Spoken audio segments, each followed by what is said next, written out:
गर्मी में चुपके से पड़ोसन के एसी में सोने वाला ससुराल। अरे तुम लोग इतनी देरी क्यों कर रही हो? हमें कल सुबह जल्दी उठना है। तुम लोग जल्दी अपना बोरिया बिस्तर लो और चलो। रात के सन्नाटे में रघुनाथ दबे पांव अपने कमरे से बाहर आते हैं और पीछे मुड़कर अपने परिवार की ओर देखते हैं। वो उर्मिला और अर्जुन को इशारे से बुलाते हैं। आ रहे हैं जी, बस ये तकिया ले लो, कहीं कोई आहट ना हो जाए वरना बहू जाग जाएगी। पापा जल्दी चलिए, यहाँ तो पसीने से बुरा हाल है। मुझे तो लगता है हाथ दम ही निकल जाएगा। उर्मिला और अर्जुन जल्दी से अपना तकिया और चादर लेते हैं और अपनी चप्पलें हाथों में लेकर चुपके से घर के दरवाजे की तरफ बढ़ते हैं। रघुनाथ को लग रहा था कि उन्हें कोई देख नहीं रहा है, लेकिन उनकी बहू रूही अपने रूम की खिड़की से सब कुछ देख रही थी। अपने ससुराल वालों की ये हरकत रूही को बहुत अजीब लगती है। ये लोग इतनी रात को बोरिया बिस्तर लेकर पड़ोसी के घर में क्यों जा रहे हैं? आखिर ये ससुराल वाले चुपके से सोने के लिए पड़ोसी के घर में क्यों जा रहे हैं? क्या थी इसके पीछे की वजह? जानने के लिए चलिए कहानी में पीछे चलते हैं। माँ ये एसी क्यों नहीं चल रही है? और चलाओ दिन भर एसी। हो गया नहीं एसी खराब? अब कल मैं मिस्त्री को बुलाता हूँ। अर्जुन एक बड़े से कमरे में अपने माँ, पिताजी और बहन के साथ एसी की हवा में सो रहा था, लेकिन अचानक एसी खराब हो जाता है। अगले दिन मिस्त्री एसी चेक करने के लिए आता है। आपका एसी का मोटर जल गया है, इसे ठीक करवाने के लिए 20,000 रुपए लगेंगे। हे भगवान, इस एसी को भी अभी ही खराब होना था। 2 दिन में अर्जुन की शादी है, हम लोग अभी एसी ठीक नहीं करवा सकते। उर्मिला एसी ठीक नहीं करवाती है और उसके परिवार को बिना एसी के ही रहना पड़ता है। 2 दिन बाद अर्जुन की शादी रूही से हो जाती है और वो रूही को लेकर घर आ जाता है। बहू तू कलश गिराकर गृह प्रवेश कर, आज हमारे घर की लक्ष्मी आई है। रूही कलश गिराकर घर के अंदर प्रवेश करती है। रस्में पूरी होते होते रात हो गई थी, तो उर्मिला रूही से कहती है, बहू तू थक गई होगी, जाकर आराम कर ले। अर्जुन जा बहू को अपने कमरे में ले जा। रूही अर्जुन के साथ कमरे में चली जाती है। कमरे में बहुत ज़्यादा गर्मी थी। उनके कमरे में सिर्फ एक पंखा था जो खटर खटर करके चल रहा था। क्या बात है जी, हमारे घर में कोई कूलर नहीं है क्या? बड़ी गर्मी लग रही है यहाँ। नहीं रूही, हमारे घर में पहले एसी था, लेकिन वो काफ़ी समय से ख़राब पड़ा है और अभी हमारी शादी होनी थी ना, सारा खर्चा वहाँ हो गया, इसलिए हमने एसी ठीक नहीं करवाया, क्योंकि उसमें खर्चा ज़्यादा बताया है। पर इतनी गर्मी में नींद कैसी आएगी? मेरा तो दम घुट रहा है। थोड़ा एडजस्ट करो, धीरे धीरे आदत हो जाएगी। रूही जैसे तैसे सोने की कोशिश करती है। वो बार बार करवटी बदलती है, लेकिन गर्मी और पसीने की वजह से उसे नींद नहीं आ रही थी। काफ़ी कोशिशें करने के बाद रूही सोती है तो सुबह 5 बजे उसकी नींद खुल जाती है। आज मेरी पहली रसोई है, जाकर माँ जी से पूछ लेती हूँ कि उन्हें खाने में क्या पसंद है और आज पहली रसोई में क्या बनाना है। रूही उर्मिला के कमरे की तरफ जाती है। वो धीरे से दरवाज़ा खटखटाती है, लेकिन अंदर से कोई जवाब नहीं आता है। वो धीरे से दरवाज़ा खोलकर अंदर झांकती है और हैरान रह जाती है। कमरा बिल्कुल खाली था। कमरे में रघुनाथ और उर्मिला नहीं थे। अरे ये लोग इतनी सुबह सुबह कहाँ चले गए? शायद माँ जी और पिताजी जॉगिंग पर गए होंगे। बुजुर्ग लोग अक्सर सुबह जल्दी उठते हैं। ये सोचकर रूही अपने कमरे में नहाने के लिए चली जाती है। जब वो नहाकर अपने कमरे से बाहर निकलती है तो देखती है कि उसके ससुराल वाले हाथ में तकिया और बिस्तर लेकर घर में घुस रहे हैं। माँ जी, आप ये बोरिया बिस्तर लेकर कहाँ गई थी? मैंने तो सोचा था कि आप जॉगिंग पर गई थी, पर आप लोग नाइट ड्रेस में हैं। वो बात दरअसल ये है ना बहू। हाँ भाभी, हम लोग तो जॉगिंग करने के लिए ही गए थे, लेकिन हमारी थोड़ी अजीब आदत है। हम लोग नाइट ड्रेस में ही जॉगिंग करते हैं और जब दौड़ते दौड़ते नींद आती है तो पार्क के बेंच पर ही सो जाते हैं।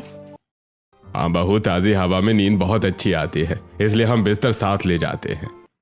पार्क के बेंच पर सोना, ऐसा मैंने पहली बार सुना है। अरे भाभी, हमारी पुरानी आदत है, आप उतना माइंड मत कीजिए। और सुनिए ना, मुझे कॉलेज के लिए देर हो रही है, मेरा ब्रेकफास्ट जल्दी बना दीजिएगा। हाँ माँ जी, मैं तो आपसे यही पूछने आई थी। बता दीजिए क्या बनाना है, आज मेरी पहली रसोई है। बहू तुझे जो अच्छा लगता है तू वही बना दे, बस मीठे में खीर ज़रूर बनाना, अर्जुन को बहुत पसंद है। ठीक है माँ जी, मैं अभी बनाती हूँ। रूही रसोई में चली जाती है। वो बहुत ही लगन से खीर, पूड़ी और आलू की सब्जी बनाती है। मसालों की खुशबू पूरे घर में फैल जाती है। थोड़ी देर में रूही सारा खाना डाइनिंग टेबल पर सजा देती है। पूरा परिवार साथ बैठकर खाना खाता है। अर्जुन खीर का पहला चम्मच मुंह में लेते ही खुश हो जाता है। अरे वाह, खीर तो बड़ी टेस्टी बनी है, बिल्कुल वैसी जैसी मुझे पसंद है। रूही, तुमने तो मेरा दिल जीत लिया। हाँ बहू, खाना बहुत अच्छा है, काफी समय बाद इतना अच्छा नाश्ता किया है। मेरी बहू के हाथों में तो जादू है।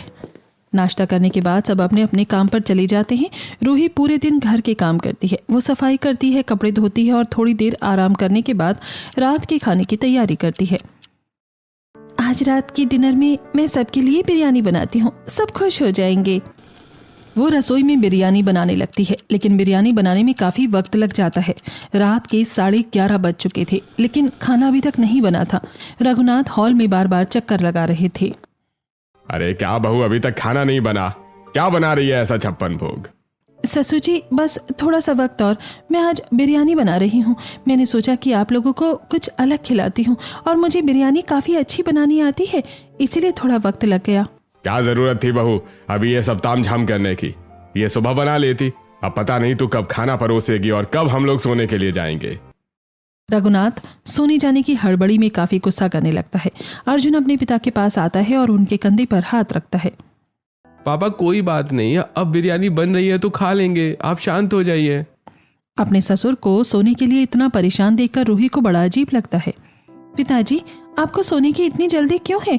आपको तो खाना खाने के बाद अपने कमरे में ही तो जाना है, सीधा सोने के लिए। फिर आप ऐसे क्यों बोल रहे हैं, जैसे आपको कहीं मीलों दूर जाकर सोना है? अरे ठीक है बहू, ज्यादा जुबान मत चला, जाकर फटाफट खाना ला, हमें बहुत नींद आ रही है। रूही चुपचाप रसोई में जाती है और खाना लगाती है। सब जल्दी जल्दी खाना खाते हैं। खाना खाने के तुरंत बाद अर्जुन और रूही अपने कमरे में चले जाते हैं। रूही काफ़ी थक गई थी तो उसे नींद आ जाती है। वहीं उर्मिला, रघुनाथ और तारा अपने घर से निकलकर गली में आ जाते हैं और बातें करने लगते हैं। आज किसके घर चले? हमें कोई खुला दरवाज़ा ढूंढना होगा, क्योंकि हम किसी ऐसे घर में नहीं जा सकते जिसका दरवाज़ा अंदर से बंद हो। पापा चलो ना, हम लता आंटी के घर चलते हैं। उन्हें तो भूलने की बीमारी है, पक्का वो आज भी घर का दरवाज़ा खुला छोड़कर ही सो गई होंगी। उनके हॉल में एसी बहुत अच्छा चलता है। अरे हाँ, ये सही रहेगा। लता अक्सर कुंडी लगाना भूल जाती है। तीनों चुपके से लता के घर पहुंचते हैं। तारा धीरे से दरवाजे को धक्का देती है और दरवाज़ा खुल जाता है। तारा के चेहरे पर एक शातिर मुस्कान आ जाती है। देखा, मैंने कहा था ना कि ये लोग पक्का दरवाज़ा खोलकर सो रहे होंगे। इन्हें भूलने की जो आदत है वही हमारे काम आ गई। वो तीनों घर के अंदर जाते हैं। तारा धीरे से दरवाज़ा सटा देती है। वो हॉल में जाते हैं जहाँ ठंडी ठंडी एसी की हवा चल रही है। उर्मिला और उसके परिवार वाले वहीं कालीन पर अपना बिस्तर बिछा लेते हैं और सुकून से लेट जाते हैं। माँ, एसी की हवा में कितनी अच्छी नींद आती है। इतना कहकर तारा सो जाती है। करीब 2 घंटे बाद लता की नींद खुलती है। उसे प्यास लगी है और वो बाथरूम जाने के लिए उठती है। अंधेरे में उसे फर्श पर सोए हुए लोग दिखाई नहीं देते। वो गलती से रघुनाथ के हाथ पर पैर रख देती है। रघुनाथ के मुंह से आवाज निकलने ही वाली थी कि तारा फुर्ती से अपना हाथ उनके मुंह पर रख देती है। पापा चुप रहिए, वरना पकड़े जाएंगे।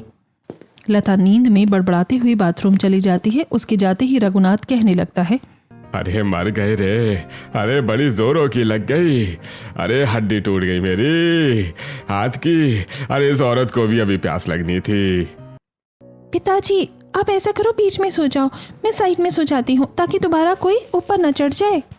वो अपनी जगह बदलते हैं और फिर सो जाते हैं। सुबह के करीब 4:30 बज रहे थे। उर्मिला की नींद खुलती है। एसी में सोने के लिए हमें क्या क्या करना पड़ता है, कभी हाथ दबाओ, कभी डर डर के रहो। माँ, एसी की ठंडी हवा खानी है तो ये सब तो झेलना ही पड़ेगा।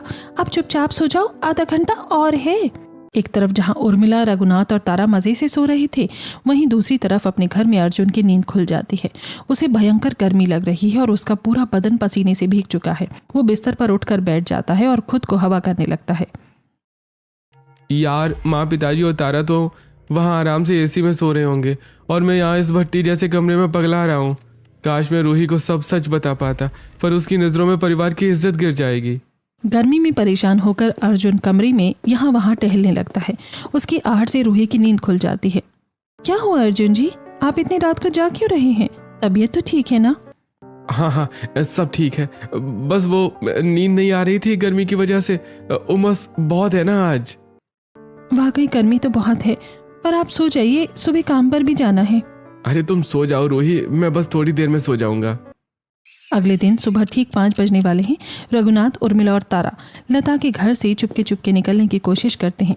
वो अपना बोरिया बिस्तर समेटते हैं और चुपके से दरवाजे की ओर बढ़ते हैं।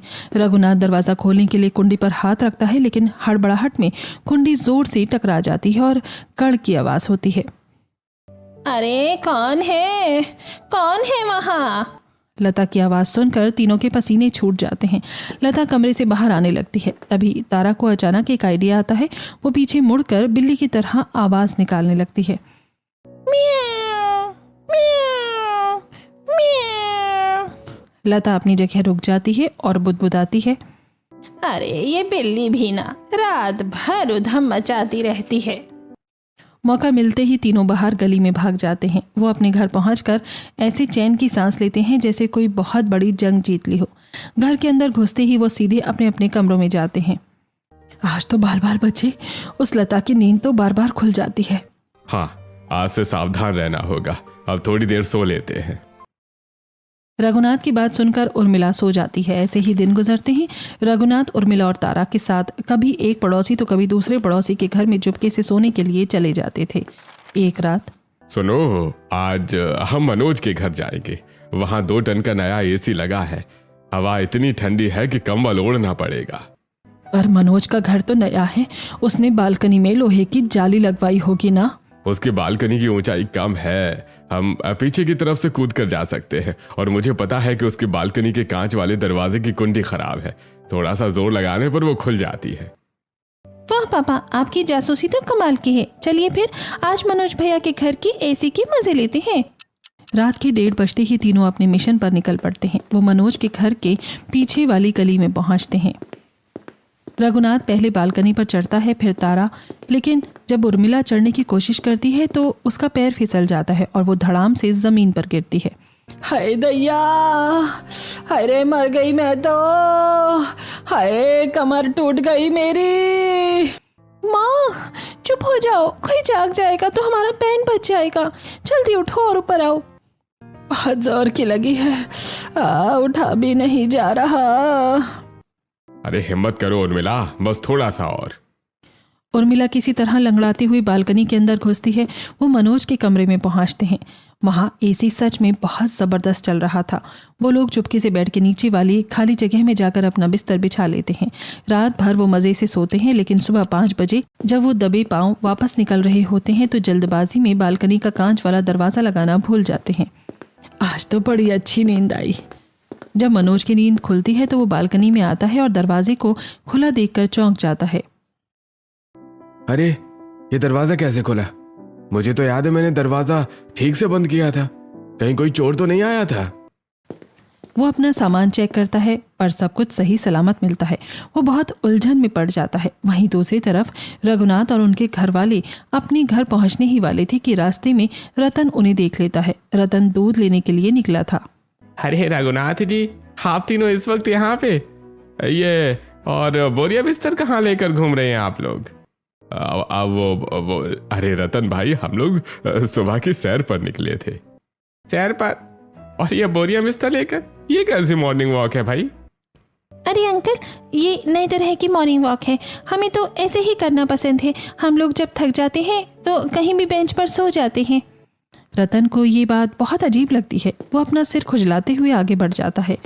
रघुनाथ अपने परिवार को लेकर घर आ जाता है। अगले कुछ दिन तक यही सिलसिला चलता है। उर्मिला, रघुनाथ और तारा कभी इस पड़ोसी के घर तो कभी उस पड़ोसी के घर अपनी रात गुजारते। एक रात गर्मी बहुत ज़्यादा थी।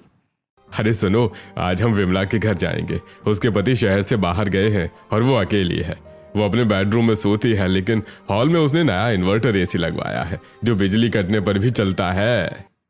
अरे वाह, ये तो बहुत ही बढ़िया है। बिजली जाए या रहे, हमें तो ठंडी हवा मिलेगी।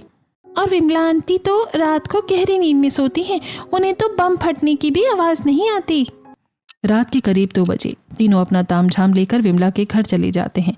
विमला का घर गलियारे में आखिर में था। रघुनाथ ने खिड़की की ग्रिल के बीच से हाथ डालकर कुंडी खोल दी और तीनों घर के अंदर आ गए। क्या सुकून है। मेरा तो मन कर रहा है कि यहीं हमेशा के लिए बस जाऊं। माँ जल्दी बिस्तर लगवाओ, वरना सुबह जल्दी उठना भी है ना। उर्मिला जल्दी से बिस्तर लगाती है और तीनों गहरी नींद में सो जाते हैं। सुबह के 4:30 बज रहे थे। बाहर हल्का उजाला हो गया था। अचानक विमला की नींद खुल गई। अरे आज इतनी जल्दी नींद क्यों खुल गई? और ये रसोई में क्या खटपट हो रही है? शायद चूहा होगा। पर छोड़ो, आज जल्दी उठ ही गई हूँ तो नाश्ता बना लेती हूँ। वैसे भी आज बहुत काम है। विमला अपनी रसोई में जाकर बर्तन धोने लगती है। बर्तनों की खनक सुनकर उर्मिला और तारा की नींद खुल गई और उसके कान खड़े हो गए। रघुनाथ जी, ओ रघुनाथ जी, उठिए, लगता है विमला उठ गई है। अरे सोने दो उर्मिला, अभी तो बहुत अंधेरा है। पापा जल्दी उठिए, विमला आंटी रसोई में है, वो बर्तन धो रही है। तारा की बात सुनकर रघुनाथ की नींद उड़ गई। तीनों के हाथ पांव फूल गए। अफरा तफरी का माहौल हो गया। तीनों अंधेरे में ही अपना बिस्तर समेटने लगे। जल्दी करो, अगर उसने देख लिया तो अनर्थ हो जाएगा। घबराहट में तीनों एक दूसरे से टकरा गए। रघुनाथ का पैर उर्मिला के बिस्तर में फंस गए और वो लड़खड़ा कर सोफे से टकरा गया। धम्म की आवाज हुई। कौन है? कौन है हॉल में? शांत हो जाइए, सब लोग अपने जूते चप्पल हाथ में उठाओ और दबे पाँव निकलो। फूंक फूंक कर चलो, आवाज बिल्कुल नहीं होनी चाहिए। वो तीनों धीरे धीरे दबे पैर चुपके से अपनी सांस रोक कर दरवाजे की तरफ पड़े। विमला टॉर्च ढूंढ रही थी। जैसे ही वो हॉल में आई, रघुनाथ और बाकी लोग दरवाजे से बाहर निकल चुके थे, लेकिन जल्दबाजी में तारा के कान की एक सोने की बाली वहीं नीचे गिर गई, जिसका उसे पता ही नहीं चला।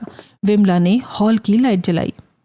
यहाँ तो कोई नहीं है, पर मुझे पक्का यकीन है कि कोई था यहाँ। दरवाजे की कुंडी भी खुली है। विमला ने पूरे घर की जांच की। अचानक उसकी नज़र नीचे चमकती हुई एक चीज पर पड़ी। उसने झुककर उसे उठाया। वो एक सोने की बाली थी। ये बाली? ये तो मेरी नहीं है, और इस घर में मेरे और मेरे पति के अलावा कोई आता ही नहीं है। क्या मेरे पति का किसी और के साथ चक्कर चल रहा है? क्या वो अपनी किसी दोस्त को यहाँ लेकर आते थे जब मैं सो रही होती हूँ तो? विमला को अपने पति पर शक हो गया था। उसने तुरंत अपने पति को फोन लगाया और झगड़ना शुरू कर दिया। उधर रघुनाथ के घर में मातम छाया हुआ था।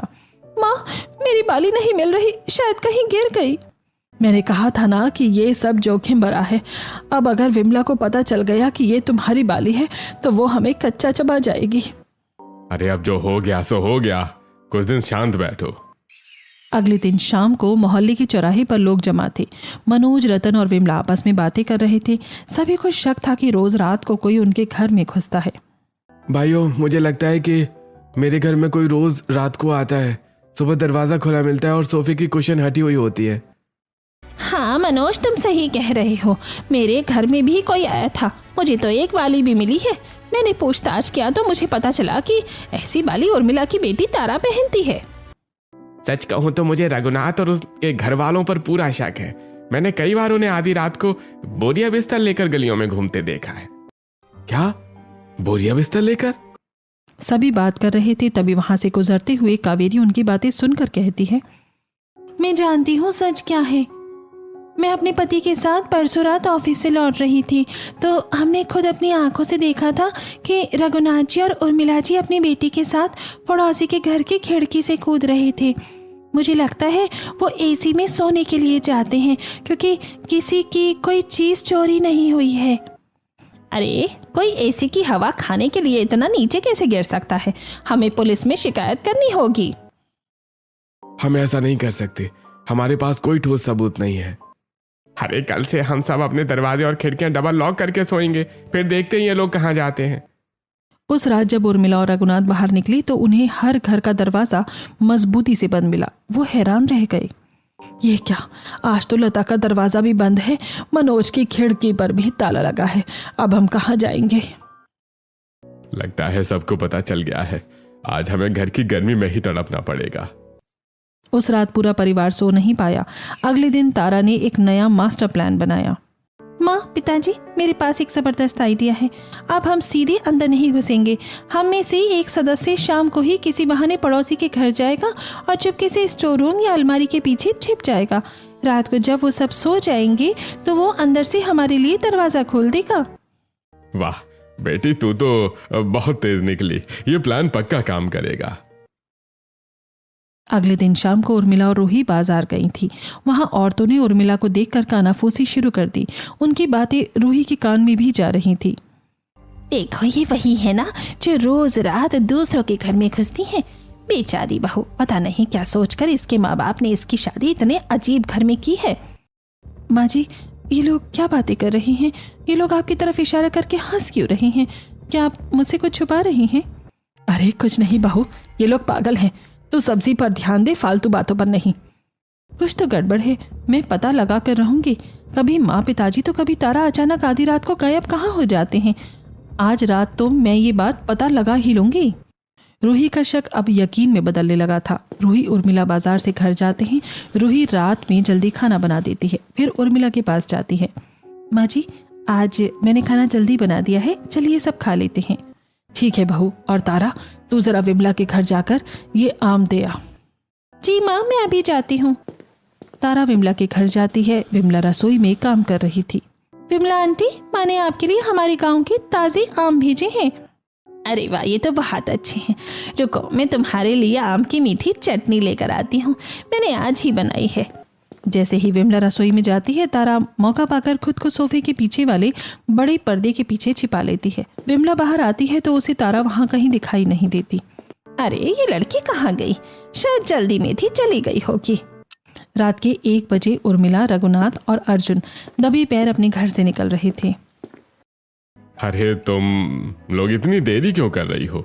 हमें कल सुबह जल्दी उठना है। तुम लोग जल्दी अपना बोरिया बिस्तर लो और चलो।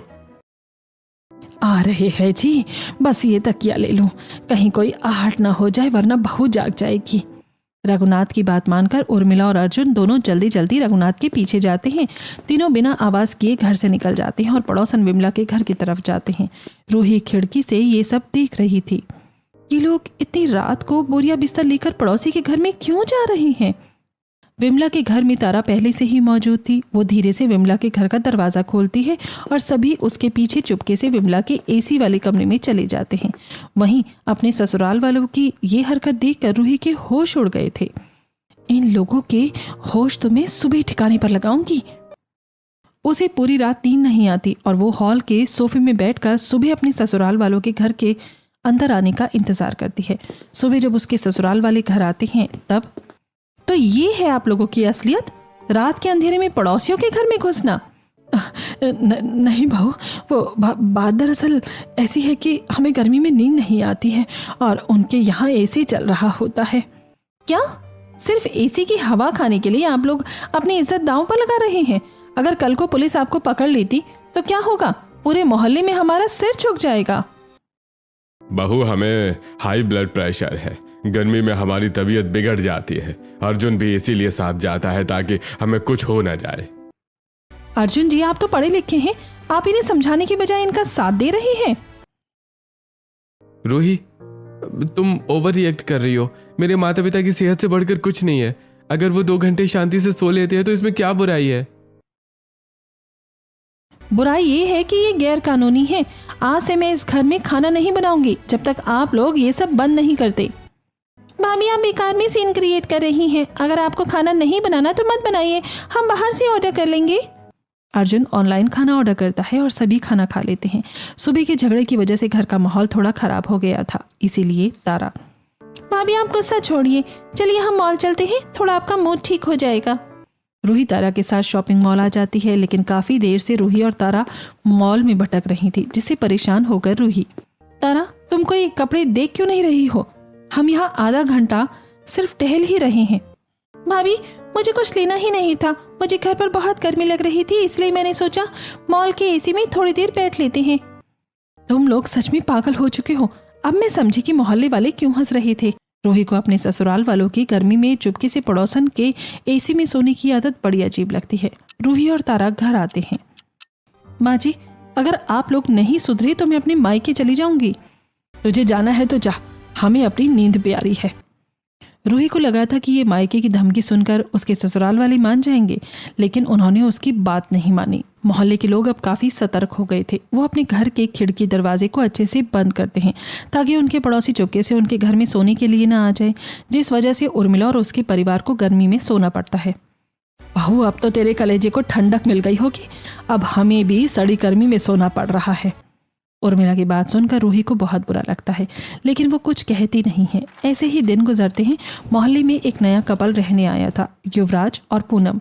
वो अमेरिका की किसी कंपनी में काम करते थे। उर्मिला ने तुरंत उनसे दोस्ती कर ली। पूनम बेटी, तुम्हारी आंखों के नीचे इतने डार्क सर्कल्स क्यों हैं? क्या तुम ठीक से सोती नहीं हो? आंटी, हमारी नाइट शिफ्ट होती है। हम लोग रात भर काम करते हैं और हमारे 2 डॉग्स हॉल में रहते हैं। डॉग्स के लिए हम पूरी रात एसी चालू रखते हैं। पूनम की बात सुनकर उर्मिला की आंखों में चमक आ जाती है। वो घर आकर ये बात सबको बताती है। मिल गया नया ठिकाना। युवराज के घर में कुत्ते रहते हैं और उनके लिए भी एसी चलता है। मैंने तो अब कुत्तों से दोस्ती कर ली है। वे अब मुझे देखकर नहीं भौंकेंगे। माँ जी, कुत्तों के साथ सोना बस अब यही रह गया था क्या? उर्मिला रूही की एक नहीं सुनती। रात को उर्मिला अपने दोनों बच्चे और पति के साथ खिड़की के रास्ते युवराज के घर में घुस जाती है। कुत्ते उर्मिला को देखकर पूंछ हिलाने लगते हैं। वो लोग कुत्तों के पास ही बिस्तर लगाकर सो जाते हैं और सुबह होते ही युवराज और पूनम के कमरे से निकलने से पहले उनके घर से बाहर आ जाते हैं। घर आकर, हमारी नई पड़ोसी के घर के एसी में तो बड़ी अच्छी नींद आती है। माँ, पापा, हम लोग अब उनके घर में ही सोएंगे। बिल्कुल सही कह रही है तारा।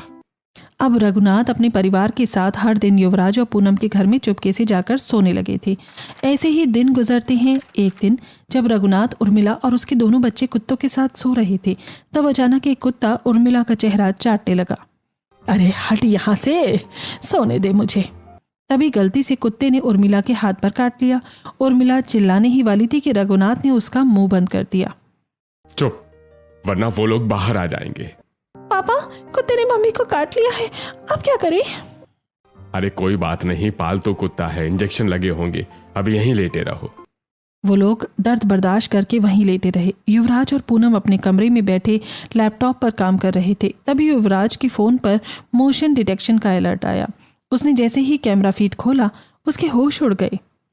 पूनम देखो, ये हमारे पड़ोसी उर्मिला जी है ना। ये अपने परिवार के साथ हमारे घर में हमारे डॉग्स के साथ क्यों सो रहे हैं? पड़ोसियों को अपने घर में सोता देखकर पूनम को गुस्सा आता है। वो अपने कमरे से बाहर निकलती है और हॉल की सारी लाइटें जला देती है। अचानक लाइट जल जाने से रघुनाथ और उसके परिवार की नींद खुल जाती है। ये सब क्या है? आप लोग हमारे घर में चोरों की तरह क्यों घुसे हैं? और आप लोग हमारे घर में क्यों सो रहे हैं? मुझे अपनी आंखों पर यकीन नहीं हो रहा है। आप लोगों को शर्म नहीं आती इस तरह दूसरों के घर में घुसपैठ करते हुए? अब बेटा, वो हमें माफ़ कर दो, हम चोर नहीं हैं। हमारे घर का एसी खराब हो गया है और घर में बहुत गर्मी लग रही थी और आपके यहाँ एसी चल रहा था, तो हम यहाँ एसी में सोने के लिए आ गए। एसी की हवा खाने के लिए कोई किसी के घर में घुस आता है क्या? क्या आपके घर में कोई संस्कार नहीं है? अर्जुन, तुम तो पढ़े लिखे लगते हो। तुम अपने माँ बाप को रोकने के बजाय उनके साथ यहाँ कुत्तों के बीच में सो रहे हो। अरे युवराज भाई, मेरी मम्मी पापा की तबीयत ठीक नहीं रहती गर्मी में, इसलिए हम बस थोड़ी देर के लिए आए थे। हमारा इरादा बुरा नहीं था। अरे इरादा जो भी हो, ये जुर्म है। मैं अभी पुलिस को फोन कर रहा हूँ। तुम जैसे लोगों को सबक मिलना ही चाहिए। युवराज ने जैसे ही फोन उठाया, उर्मिला और रघुनाथ उसके पैरों में गिर पड़े। उर्मिला फूट फूट कर रोने लगी।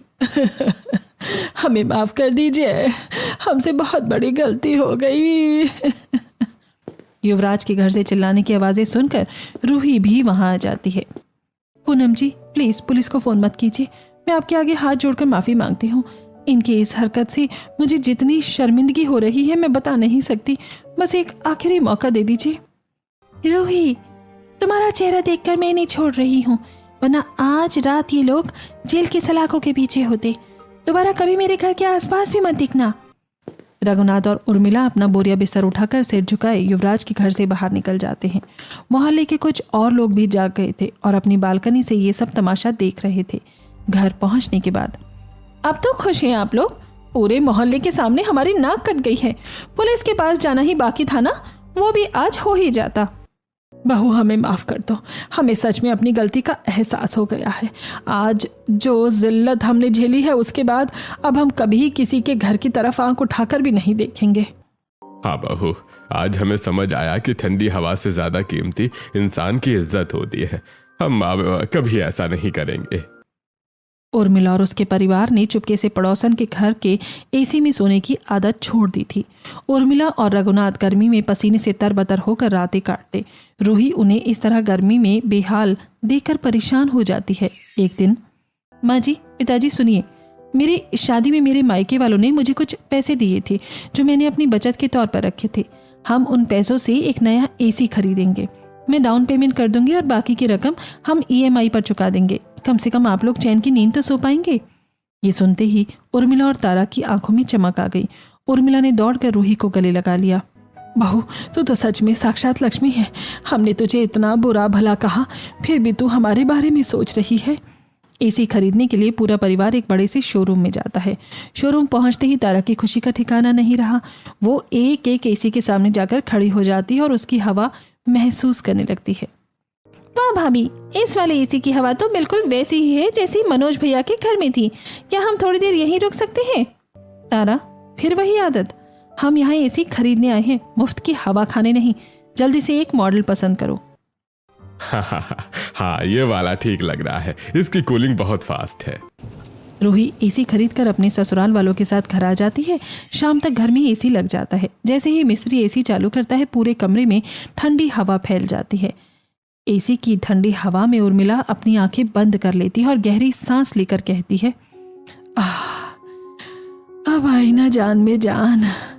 अब ना किसी का कुत्ता काटेगा और ना किसी की बाली गिरेगी।